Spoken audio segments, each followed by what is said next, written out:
Baik saudara-saudara, saya masih ingin melanjutkan khotbah minggu lalu. Masih ingat khotbah minggu lalu tentang apa? Wah, apa? Keinginan, ya, keinginan. Ya, biasa, banyak belajar, banyak lupa.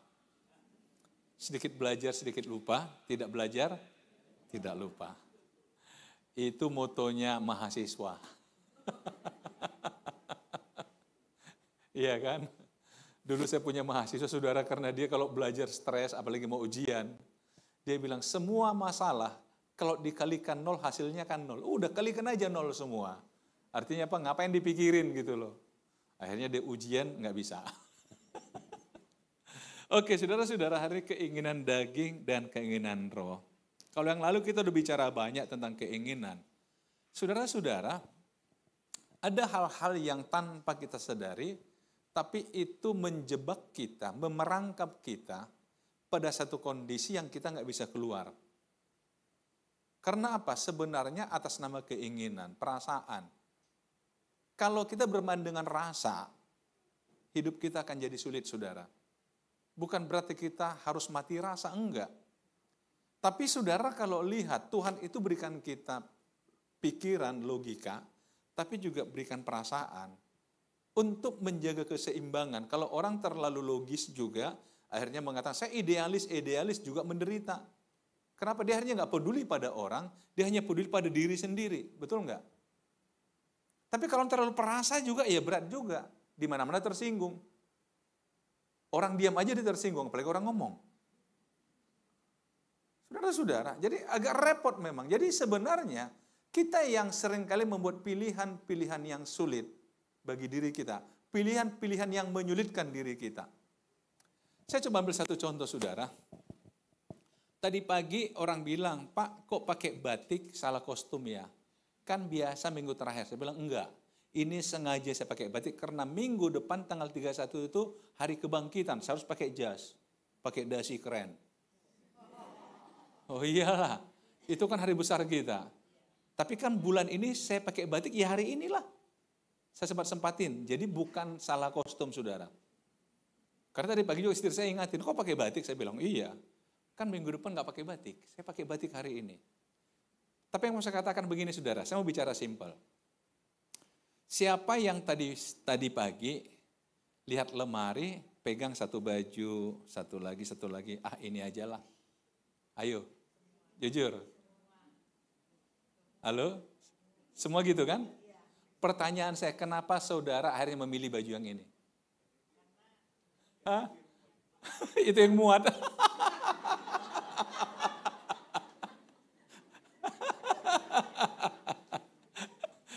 Mungkin itu hanya satu orang yang begitu. Enggak, saudara, apakah itu kebetulan? Enggak, itu bicara emosi loh. Itu bicara rasa. Betul enggak? Apakah saudara enggak suka baju yang lain? Suka. Tapi kenapa hari ini saudara pakai baju itu? Bisa enggak jelaskan? Ya kenapa inginnya itu? Yang lain apa enggak suka? Nah coba, ini kan ada hal yang tidak bisa dijelaskan, betul enggak? Nah saudara kalau pikirin itu, saudara coba, bisa jawab enggak saya? Kenapa pilih itu? Hampir sama, saudara. Kalau kami pria ini simple hidupnya. Coba lihat berapa banyak kami pria, bajunya modelnya sama, kancingnya di depan. Enggak ada yang kancingnya belakang. Betul enggak? Tapi coba kalau wanita, yang kancing depan, kancing samping, kancing belakang. Sah-sah saja. Jadi kalian wanita terlalu bebas ini. Tapi kita nggak bisa paksa, saudara. Kenapa wanita ini senang baju model begitu? Kenapa gitu? Suruh ganti, nggak mau, saudara. Dipaksa juga nggak mau. Lebih baik saya nggak pergi, katanya. Betul nggak? Itu bermain di mana, saudara? Jadi ada kadang-kadang yang kita nggak bisa jelasin tentang diri kita. Tapi itu pilihan kita. Itulah hidup. Itulah hidup. Jadi saudara begini, kadang-kadang kita mencoba menuntut orang menjelaskan sesuatu yang dia sendiri nggak bisa menjelaskan. Kita harus terima apa adanya dia. Saya senang dulu, saya punya pendeta waktu saya masih tugas pelayanan di daerah Semarang sana. Pendeta saya masih remaja waktu itu, masih 19 tahun, mau 19 ke 20 begitu. Ada satu nasihat dia, tiba-tiba dia katakan begini, mungkin dilihat saya sedang dalam masa peralihan ya, seorang remaja pengen jadi pendeta, mungkin dilihat cara berpakaian saya, pengen seolah-olah formal sekali dan sebagainya. Akhirnya satu ketika dia panggil saya, gini aja, kamu kalau memilih pakaian, pakailah yang buat kamu nyaman dan orang gak terganggu, itu aja ukurannya. Sebab kalau kita nyaman, orang terganggu, ya nggak nyaman, yang nggak nyaman orang lain. Betul nggak? Nah, rumusannya kamu nyaman dan orang tidak terganggu. Nah, coba pikirin saudara. Berat kan? Tapi standarnya itu, artinya orang katakan kebebasanmu itu dibatasi oleh kebebasan orang lain. Oh, jadi bicara apa kita ini ya? Jadi kalau kita bicara masalah keinginan daging, nah mari kita coba buka Alkitab. Di dalam Galatia pasal 5 ayat 24-25, barang siapa menjadi milik Kristus Yesus, ia telah menyalibkan daging dengan segala hawa nafsu dan keinginannya. Jikalau kita hidup oleh roh, baiklah kita hidup juga dipimpin roh. Baiklah hidup kita juga dipimpin roh. Saudara, minggu lalu saya sudah jelaskan banyak hal tentang keinginan, tentang hawa nafsu. Yang itulah membuat orang hanya membunuh, berkelahi, iri hati, dan sebagainya. Karena keinginan. Jadi kalau keinginan kita ini, kita ikut, kita akan jadi liar, saudara. Karena keinginan ini nggak ada berhentinya, saudara. Ketika keinginan A tercapai, pasti kita memberikan target keinginan berikutnya, dan berikutnya. Itu keinginan. Saudara-saudara, minggu lalu saya sudah sampaikan misalnya, jebakan iblis bagi Hawa adalah ketika iblis ular katakan, engkau akan jadi seperti, kan keinginan yang diganggu. Engkau akan jadi seperti, ingin seperti. Akhirnya Hawa mulai melihat, oh menarik hati, keinginan lagi kan. Keinginan timbul, akhirnya mengambil. Apa yang terjadi saudara? Dalam bahasa Alkitab saudara, manusia itu diciptakan menurut gambar dan rupa Allah. Jadi formatnya kita itu Allah. Tetapi kan tetap ada batasnya antara manusia dan Allah. Jadi kepada Hawa, iblis coba katakan, kau akan jadi seperti, artinya apa? Engkau akan naik kelas. Tapi kenyataan saudara, begitu Hawa ambil buah itu, gambar Allah rusak dalam dirinya. Bukannya jadi seperti Allah, tapi jadi semakin jauh dari Allah. Nah ini saudara. Nah karena itulah saudara, dikatakan salibkan keinginanmu. Matikan keinginanmu. Jadi orang banyak sebenarnya masuk dalam masalah karena keinginannya. Karena keinginannya. Jadi kalau saudara mengaku milik Kristus harus disalibkan. Bentar lagi kita Paskah saudara. Harus disalibkan keinginan itu. Nah, jikalau kita hidup oleh roh, baiklah kita hidup juga oleh roh. Jadi saudara, daging dan roh. Kemudian di ayat yang ke-17, saya naik ke atas, sebab keinginan daging berlawanan dengan keinginan roh, dan keinginan roh berlawanan dengan keinginan daging. Karena keduanya bertentangan. Sehingga kamu setiap kali tidak melakukan apa yang kamu kehendaki. Perhatikan, kamu melakukan apa yang setiap kali kamu tidak melakukan apa yang kamu kehendaki. Aneh kan? Berapa banyak kita melakukan apa yang kita tidak suka? Mungkin saudara bertanya, begini, ini bicara masalah daging dan roh. Keinginan daging, keinginan roh. Roh kita, satu contoh simpel aja. Roh kita misalnya ingin berkata tidak.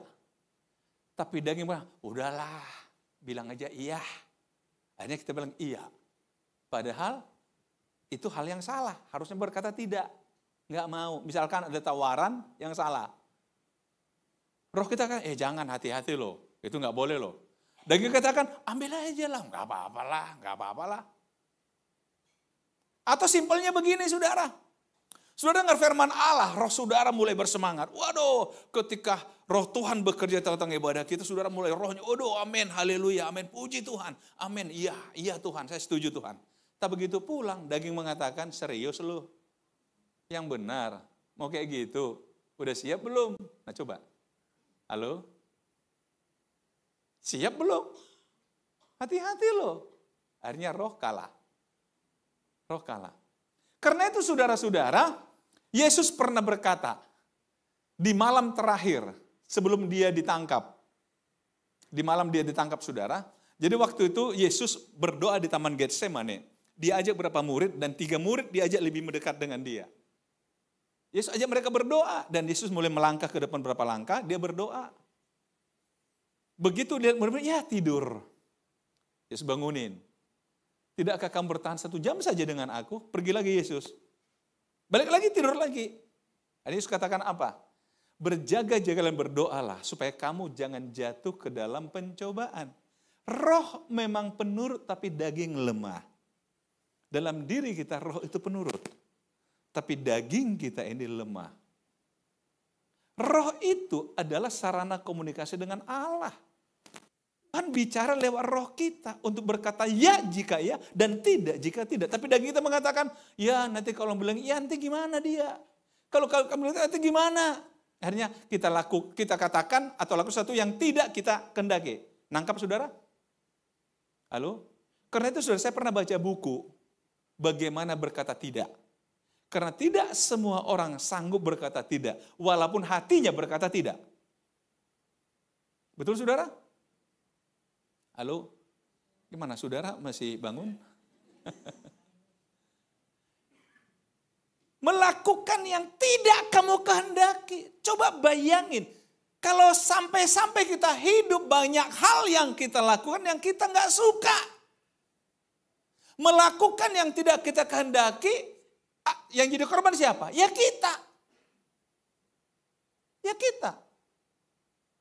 Tapi maksudnya adalah keinginan daging itu kan bukan sesuatu yang kita kehendaki. Keinginan roh ini yang kita kehendaki. Misalnya begini, coba saudara lihat. Perbuatan daging telah nyata yaitu percabulan, kecemaran, hawa nafsu, penyembahan berhala, sihir, perseteruan, perselisihan, iri hati, amarah, kepentingan diri sendiri, percideraan, roh pemecah, kedengkian, kemabukan, pesta pora, dan sebagainya. Dan sebagainya. Silahkan tambahin itu artinya saudara. Tapi ini kan hal-hal yang negatif. Betul nggak? Bukankah yang ini nggak pernah dipamerkan orang? Ini hal-hal yang nggak menjadi kebanggaan kan? Tapi kenapa orang mau melakukan itu hal yang negatif? Karena daging. Dia nggak bisa mengalahkan daging. Dia nggak bisa. Satu ketika ada seorang katakan sama saya begini, bertanyalah, tepatnya bertanya. Bertanya pada saya begini, kenapa ya dulu papa saya itu bisa tiba-tiba tinggalkan kami 3 bulan, 6 bulan, setahun bahkan. Tiba-tiba balik. Tapi kalau balik, dia ciumi kaki mama saya. Minta ampun, menangis. Dia tanya saya, apa yang terjadi pada papa saya? Apakah munafik? Saya bilang enggak. Enggak. Karena orang, sejahat-jahatnya orang, mesti ada kebaikan yang tersimpan, walaupun mungkin terpendam dalam lubuk hatinya. Ketika kebaikan itu muncul, dia mulai tersadarkan bahwa dia sudah melakukan kesalahan. Akhirnya dia pulang ke rumah dan memohon ampun. Tetapi kenapa hanya bertahan 1-2 hari? Karena daging kembali tarik dia. Nangkap saudara? Tarik dia, akhirnya pergi lagi. Kenapa? Karena tadi itu daging itu belum dimatikan. Hawa nafsu belum dimatikan. Keinginan belum dimatikan. Jadi dialah yang merangkul orang itu. Ditarik lagi, ditarik lagi, ditarik lagi. Jadi saudara kalau melihat ada orang kok susah sekali buat dia berubah. Ya iya, karena dia masih dikendalikan oleh daging. Kenapa orang bisa berubah? Karena sudah mematikan daging dalam hidupnya. Itu yang kadang-kadang gak bisa dipahami. Kok bisa kamu berubah? Karena roh udah kendalikan hidup dia. Mengalahkan daging. Amin saudara. Hampir sama saudara. Saya katakan begini. Kalau kamu punya orang atau orang yang kamu kenal suka nyakitin kamu. Suka menyiksa kamu. suka menghina kamu, suka membuli kamu, berarti ada sesuatu yang dia nggak temukan dalam hidup. Dia berharap dengan melakukan itu menemukannya. Ternyata enggak juga. Kenapa? Dia sedang bermasalah dengan dirinya, bukan dengan kamu sebenarnya. Kamu jadi tempat pelampiasan. Kan hampir sama begini saudara, hampir sama begini. Ada satu kisah, ini saya baca di buku juga sih. Satu ketika ada satu cerita seorang manajer di sebuah perusahaan. Dia sudah buat komitmen dengan semua karyawan, yang penting kita jam kerja 8:30. Sebelum 8:30 semua sudah harus ada di ruang kerjanya. Saya nggak mau ada yang telat. Berjalan bertahun-tahun menjadi sebuah kebiasaan perusahaan, bagus. Tapi satu ketika saudara, dia di jalan mau ke kantor, bannya pecah. Ban pecah. Dia berpikir minimal 15 menit saya harus perbaiki ini. Kalau saya perbaiki mobil saya, paling tidak 10 menit saya terlambat di kantor. Dia mau pegang komitmennya, tapi ini masalah ban pecah. Akhirnya diperbaiki mobil dan di jalan sampai kantor. Nah, namanya karyawan itu lihatin dia kan wajar. Kenapa? Nggak pernah telat, kok telat bos kali ini kan wajar kan saudara? Tapi dia terganggu dilihatin orang. Apa kalian?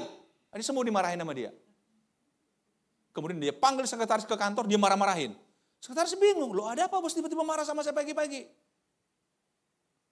Jadi karena dia marah, ini sekretaris juga bingung. Dia keluar, ketemu security, gara-gara kau katanya. Dia bentak lagi security. Security bingung, loh ada apa ibu ini tiba-tiba marah sama saya? Security sambil jalan di lapangan mau ke posnya lewat kucing. Kau juga, katanya, tendangnya kucing. Jadi saudara coba lihat. Kan lebih enak katakan maaf tadi saya telat, sehari saya telat karena ban saya pecah. Selesai, betul? Ini enggak. Ini pertahankan gengsi. Marah-marahin orang. Nah coba lihat. Pelampiasannya keliru saudara. Itulah korupsi daging yang begitu tuh. Gimana saudara, pernah begitu? Jadikan orang sebagai sasaran? Nah itulah kehidupan saudara. Kadang-kadang kita bilang, kenapa dia ini? Kenapa dia ini? Ada yang dia sembunyikan, tapi kita jadi korban. Karena itu saudara, lihat.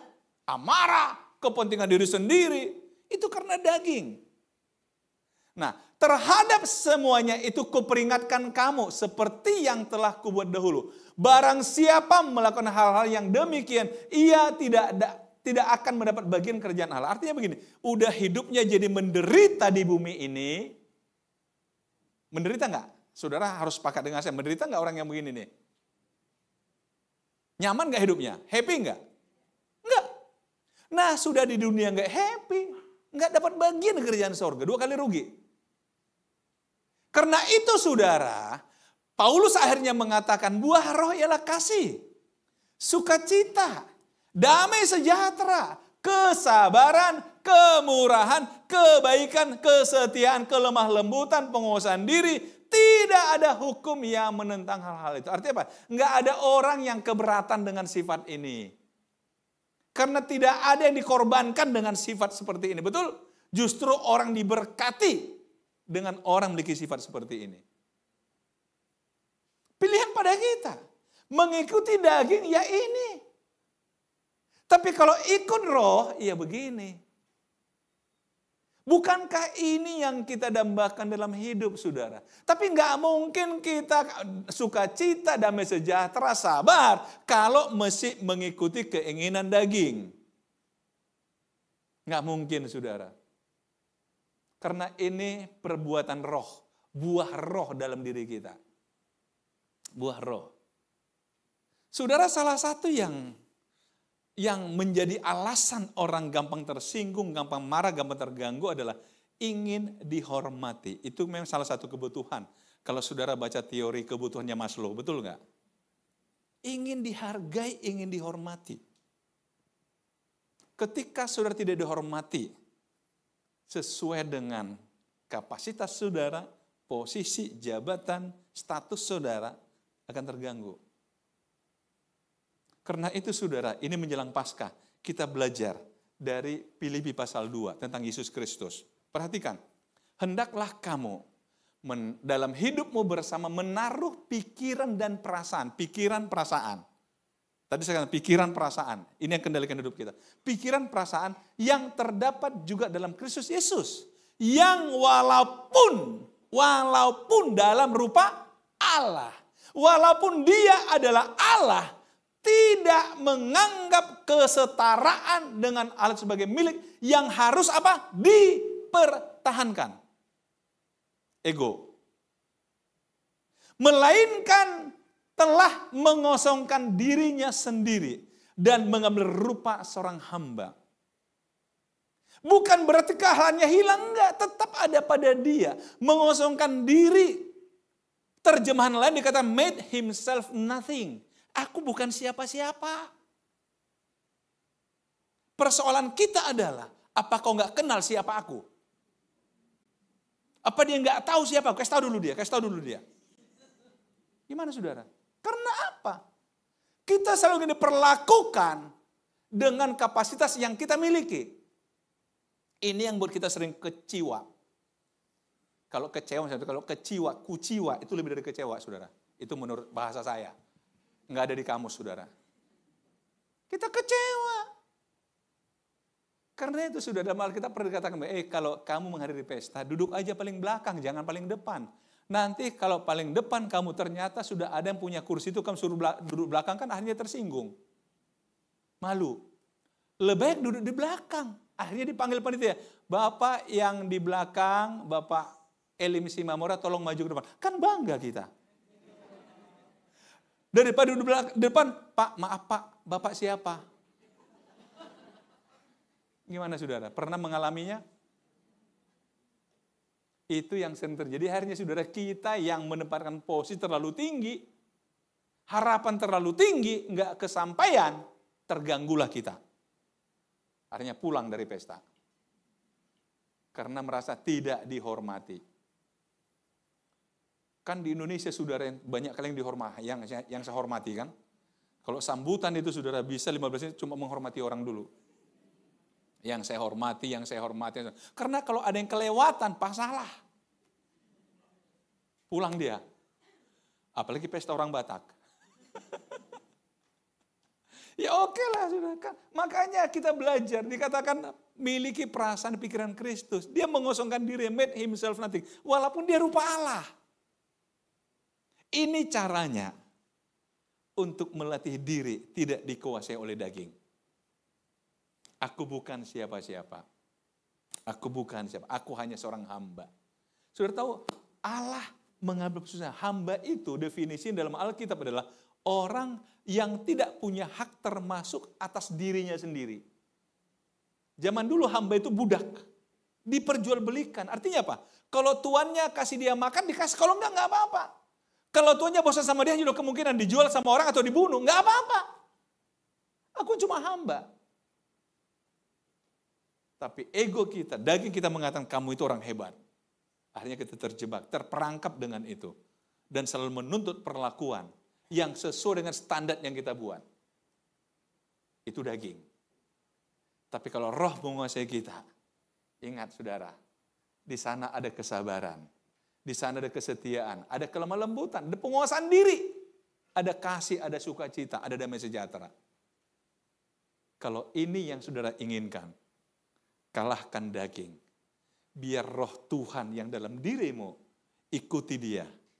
Ketika Tuhan berbicara kepada saudara, barangkali ketika dengar khotbah, atau mungkin ketika saudara menyanyikan lagu rohani, mendengar lagu rohani, atau mungkin ada ketika ngobrol sama teman, ada teman kasih nasihat, dan saudara yakin itu nasihat yang benar dari Tuhan, Tuhan bisa pakai siapapun berikan nasihat, ikuti aja lah.